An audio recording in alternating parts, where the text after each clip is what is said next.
I try to, in the black community, I understand that there's a lot of people that don't have the knowledge and the understanding to get to a lot of places where me and you or other people might be able to. What's that? By lack of education.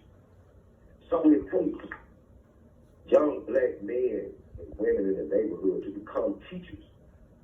Not preachers, but teachers. And once you start teaching the people, they can also learn. And teaching them what, for an example?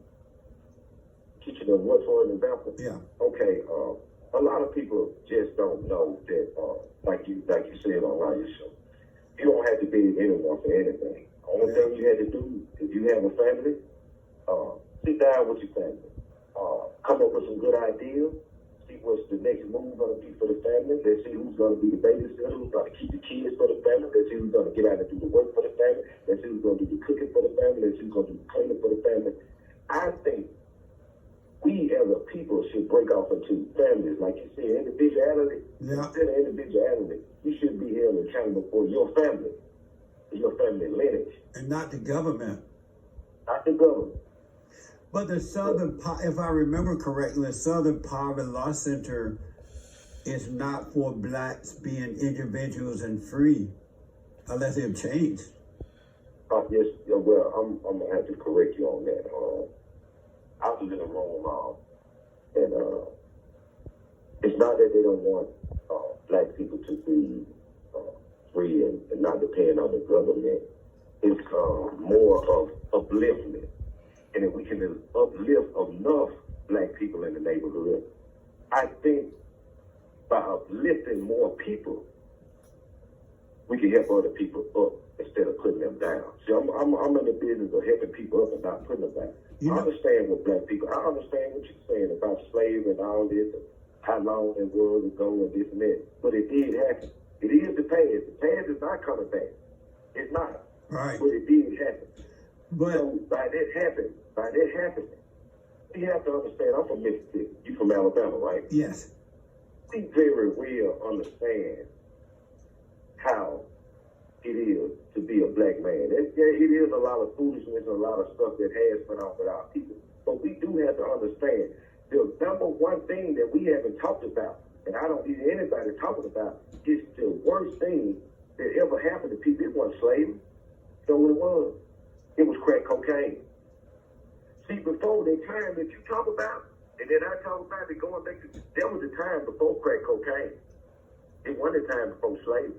Before crack cocaine, black people was on the rise. Oh man, we was coming up, we was family.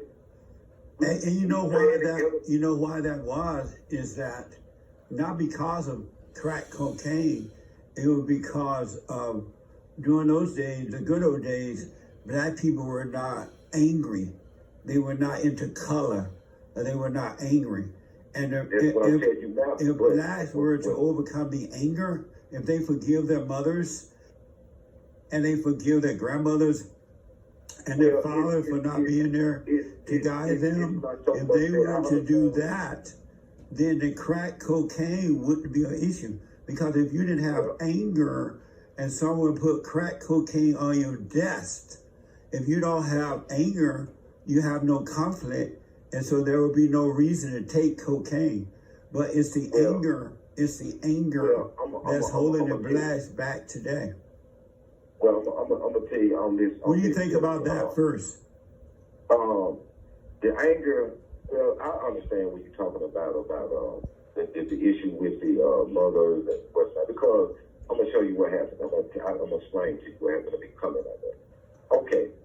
It goes back to what I just got you talking about crack cocaine. Okay, crack cocaine came about, right? First, you had black fathers up in the house, you take care of his family. You might got the grandmama might be staying there, and the grandmama keep the kids, and the man go out and work, and then the woman, you know what I'm saying, she makes sure the kids, everything going straight with the kids and stuff like that. But we operated as a family. Well, when crack cocaine came into the black neighborhood, it turned black people to nothing. The reason why I say it turned us into nothing because you have a father in the house at work. Now you have a father that's on crack cocaine and maybe a mother. But I'm going to get to the father first. Well, let me just say this because of time, Rashid.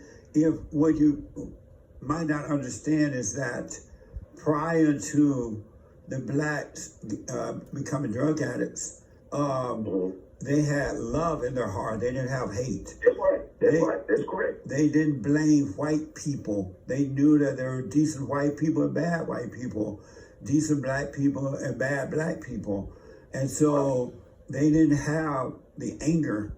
And they had fathers in the home, but during the civil rights movement, which should have never happened, is Martin Luther King and all those people convinced the blacks to go on the dole with the government. We're going to give you welfare if you vote for the Democrats. We're going to do this, and then we want to be your leader.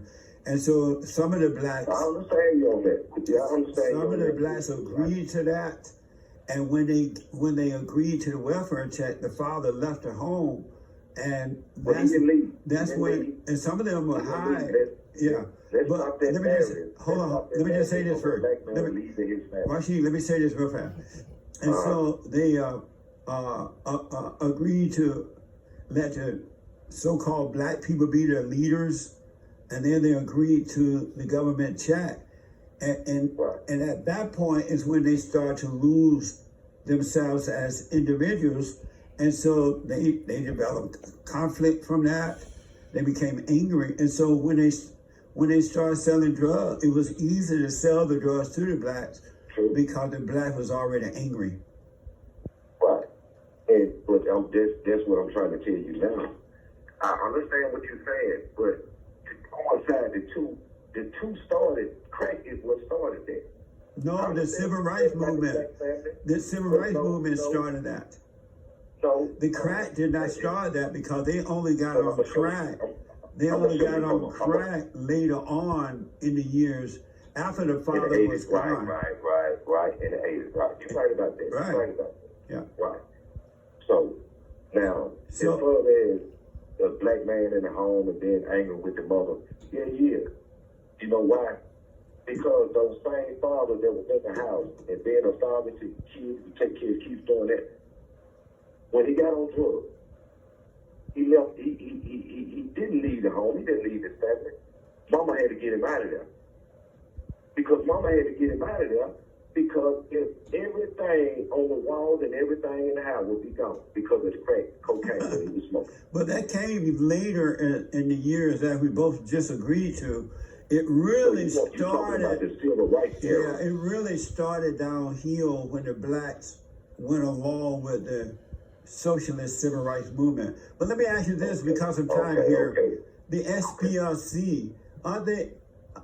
They seem to be all about accusing Christians and whites and some blacks of racism, sexism, homophobia.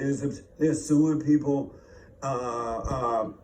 and they seem to be in bed with the federal government against the people. Did all that change? As far as me, I'm at first on that. As far as me, what I have think the SPLC. The SPLC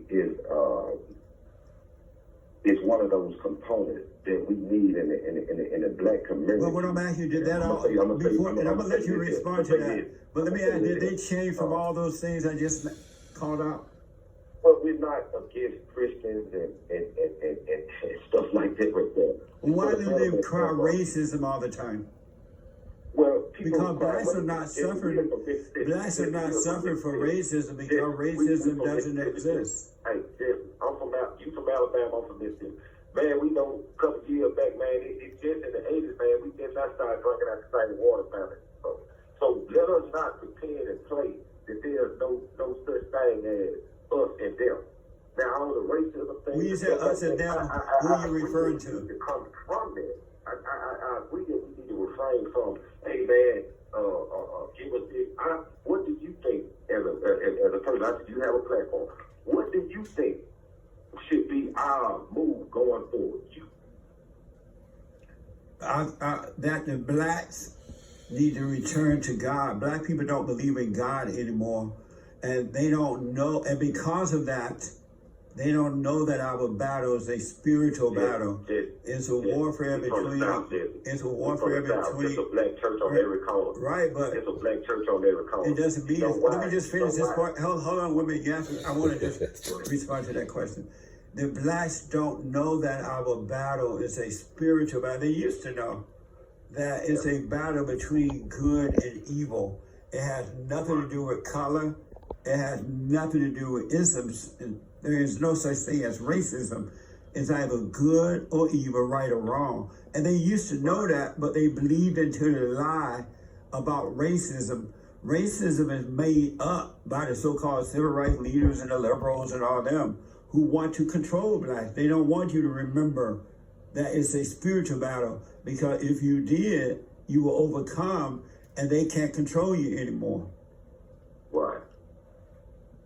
Right. I understand what you mean about the government control and all the programs and stuff that blacks. A lot of that I agree. I agree on the thing about welfare and this and that. I agree that kind of took our people down because it took the mother without a father in the home. Yeah. It took the mother. She's not working. She's not working in the home. So you have kids growing up. The thing is, never seen their mother work. They have never seen a productive.